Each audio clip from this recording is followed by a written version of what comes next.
Assalamualaikum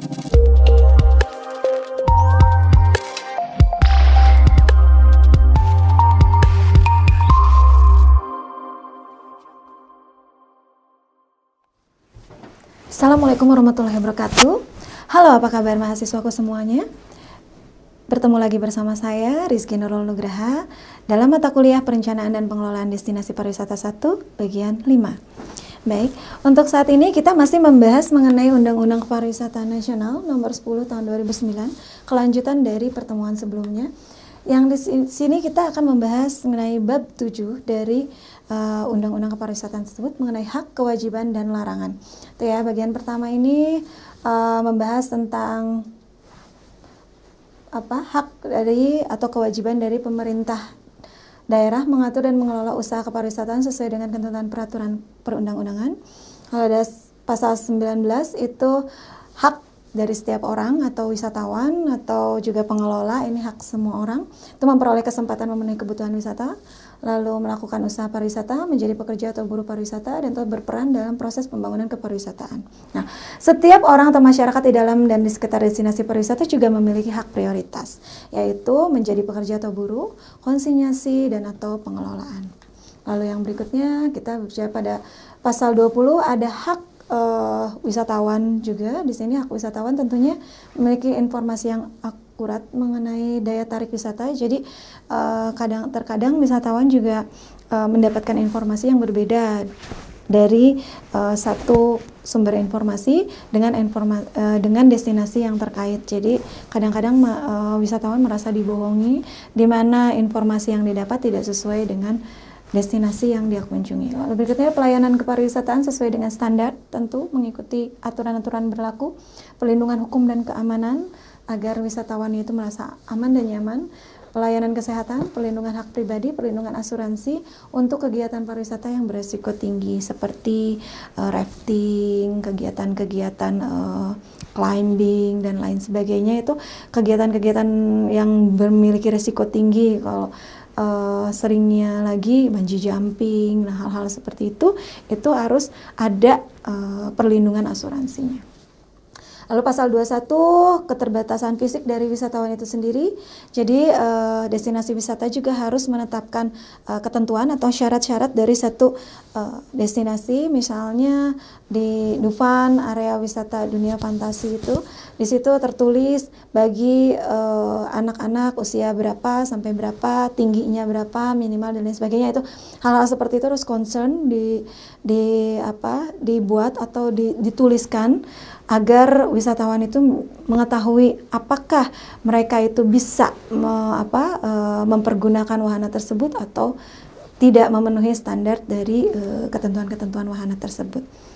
Ya, lalu pasal 22 setiap pengusaha pariwisata berhak, nah ini hak dari pengusaha pariwisata mendapatkan kesempatan yang sama ya dari seluruh usaha jasa pariwisata yang dapat dikelola. Jadi mereka juga memiliki hak yang sama, hak untuk berusaha, lalu membentuk dan menjadi anggota asosiasi kepariwisataan. Mereka berhak untuk mendaftar di asosiasi kepariwisataan, mendapat perlindungan hukum dalam berusaha, mendapatkan fasilitas sesuai dengan ketentuan perundang-undangan yang berlaku tentunya. Lalu bagian kedua, kita berbicara bagian kedua ini mengenai kewajiban.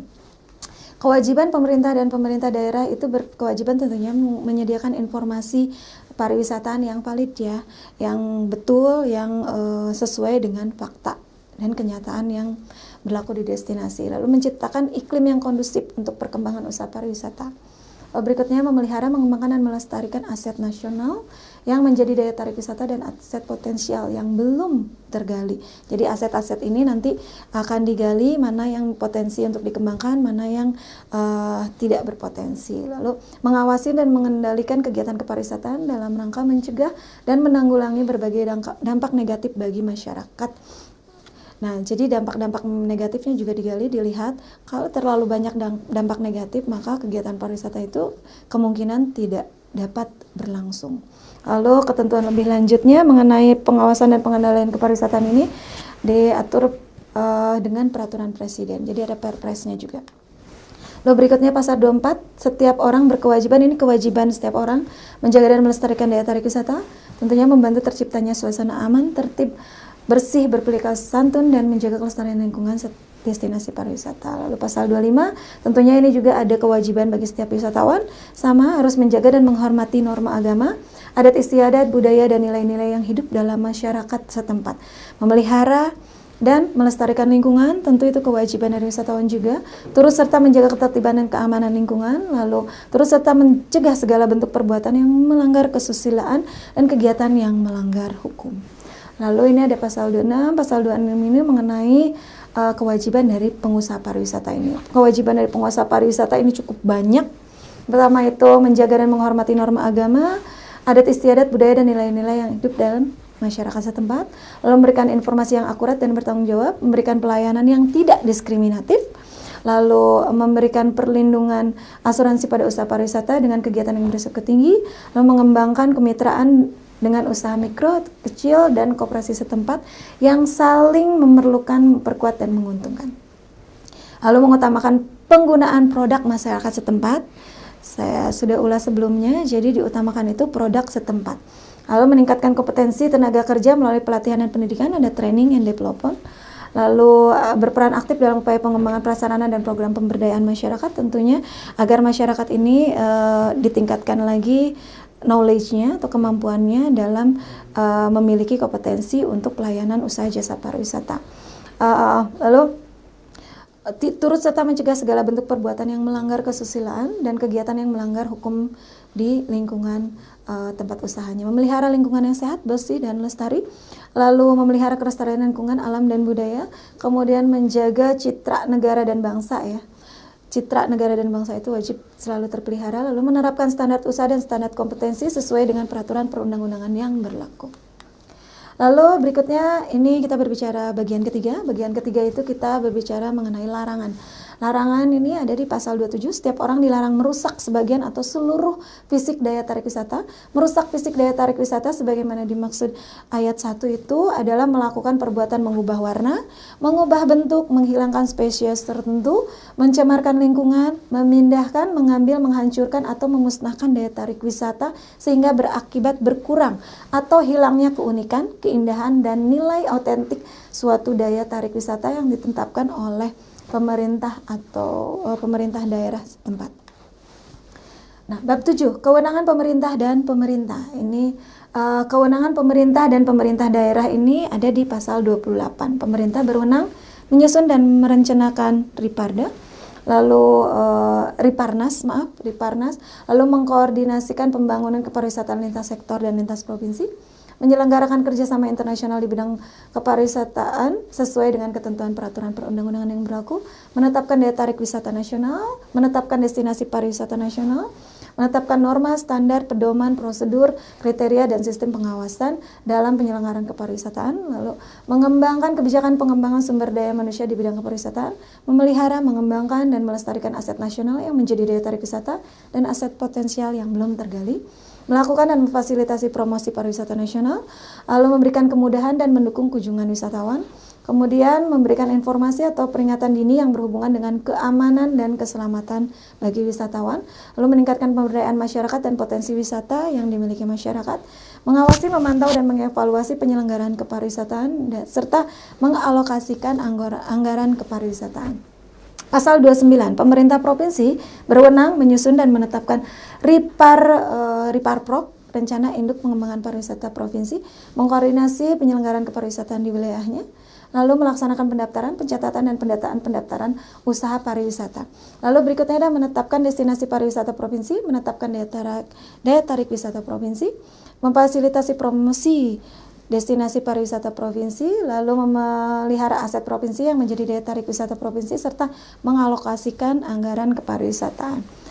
Pasal 30, pemerintah kabupaten atau kota berwenang menyusun dan menetapkan rencana induk pembangunan kepariwisataan kabupaten atau kota, menetapkan destinasi pariwisata kabupaten, menetapkan daya tarik wisata kabupaten, melaksanakan pendaftaran, pencatatan, dan pendataan usaha jasa pariwisata, lalu ada mengatur, menyelenggarakan, dan mengelola kepariwisataan di wilayahnya, memfasilitasi dan melakukan promosi destinasi pariwisata di wilayahnya, memfasilitasi pengembangan daya tarik wisata baru, menyelenggarakan pelatihan dan penelitian kepariwisataan dalam lingkup kabupaten atau kota, lalu memelihara dan melestarikan daya tarik wisata yang berada di wilayahnya, menyelenggarakan bimbingan masyarakat sadar wisata dan mengalokasikan anggaran kepariwisataan.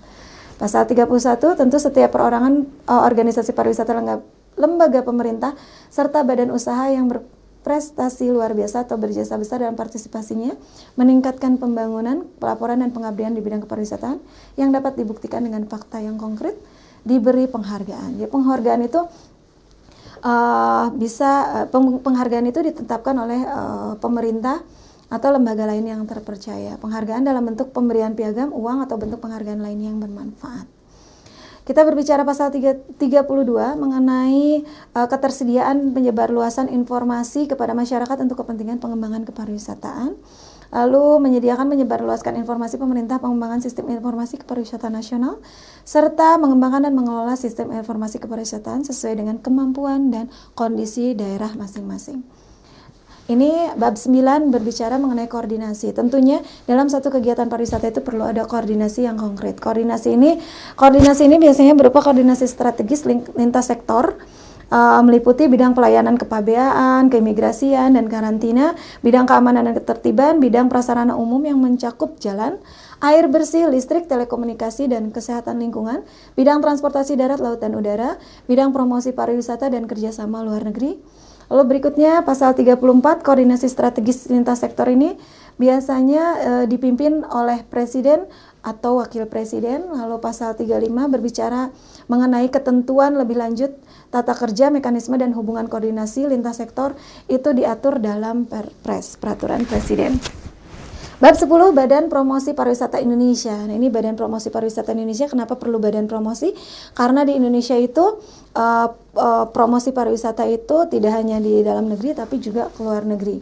Nah, di mana badan promosi ini harus terintegrasi, harus memiliki informasi yang sama atau kesesuaian informasi dengan destinasi yang ditawarkan di Indonesia. Jadi pemerintah itu memfasilitasi pembentukan Badan Promosi Pariwisata Indonesia yang berkedudukan tentunya di ibu kota. Lalu Badan Promosi Pariwisata ini merupakan lembaga swasta atau bersifat mandiri. Pembentukan Badan Promosi Pariwisata ini ditetapkan dengan keputusan presiden. Lalu pada pasal 37 tentunya ada struktur organisasi Badan Promosi Indonesia, terdiri dari dua unsur, yaitu unsur penentu kebijakan dan unsur pelaksana. Pasal 38, unsur penentu kebijakan Badan Promosi Pariwisata Indonesia itu ada wakil berjumlah 9 orang anggota, wakil asosiasi kepariwisataan itu 4 orang, wakil asosiasi profesi itu 2 orang, wakil asosiasi penerbangan 1 orang, dan pakar akademisi 2 orang. Lalu keanggotaan unsur penentu kebijakan Badan Promosi Pariwisata itu diusulkan oleh Menteri kepada Presiden untuk masa tugasnya paling lama 4 tahun. Nah, lalu berikutnya pasal 39 kita berbicara unsur penentu kebijakan sebagaimana dimaksud pasal 38. Ini tentunya menjalankan tugas operasional Badan Promosi Pariwisata Indonesia. Pasal 40 berbicara mengenai unsur pelaksana Badan Promosi Pariwisata Indonesia dipimpin oleh seorang direktur eksekutif dan dibantu oleh beberapa direktur sesuai dengan kebutuhannya. Begitu juga yang lainnya, ada ketentuan-ketentuan yang sudah tertera dengan peraturan-peraturan Badan Promosi Pariwisata Indonesia. Berikut ada pasal 41, kita berbicara tugas dari Badan Promosi Pariwisata Indonesia, tentunya meningkatkan citra kepariwisataan nasional, lalu meningkatkan kunjungan wisatawan mancanegara dan penerimaan devisa, tentunya meningkatkan kunjungan wisatawan Nusantara dan pembelanjaannya. Jadi tidak hanya length of stay, tapi dilihat juga spending power dari wisatawan itu sendiri. Lalu menggalang pendanaan dari sumber selain anggaran pendapatan dan belanja negara untuk anggaran promosi. Lalu melakukan riset dalam rangka pengembangan usaha dan bisnis pariwisata. Pasal 42 kita berbicara mengenai sumber pembiayaan Badan Promosi Pariwisata Indonesia. Itu bisa dari pemangku kepentingan, dari sumber lain yang sah dan tidak mengikat sesuai dengan ketentuan peraturan perundang-undangan. Sumber lain itu biasanya bantuan dana bersumber dari APBN atau bersumber dari non-anggaran pendapatan belanja negara, biasanya diumumkan dan diaudit oleh akuntan publik kepada masyarakat. Lalu bagian kedua, Badan Promosi Pariwisata Daerah ini memfasilitasi pembentukan pemerintah daerah tentu ya, memfasilitasi pembentukan Badan Promosi Pariwisata Daerah. Setelah Badan Promosi Pariwisata Nasional, ada Badan Promosi Pariwisata Daerah. Yang selanjutnya nanti akan ada Badan Promosi Pariwisata Kabupaten atau Kota. Nah, Badan Promosi Pariwisata Daerah ini terdiri dari 9 anggota sama. Tadi ada wakil asosiasi, wakil asosiasi profesi, wakil asosiasi penerbangan, dan pakar akademisi. Sama seperti Badan Promosi Pariwisata Nasional, cuman lingkupnya ini di daerah. Lalu berikutnya pasal 46 sama unsur penentu kebijakannya. Ini sama dengan Badan Promosi Pariwisata Nasional. Lalu, nah, tugas dan fungsinya sama, tapi lingkupnya lebih daerah, lebih di bawah nasional. Ini lebih kepada ruang lingkup daerah. Nah, sumber pembiayaan sama, sumber pembiayaannya juga dari APBD atau non APBD. Lalu selanjutnya kita akan bertemu lagi pada pertemuan mendatang, dan untuk pertemuan saat ini saya cukupkan sekian. Wassalamualaikum warahmatullahi wabarakatuh.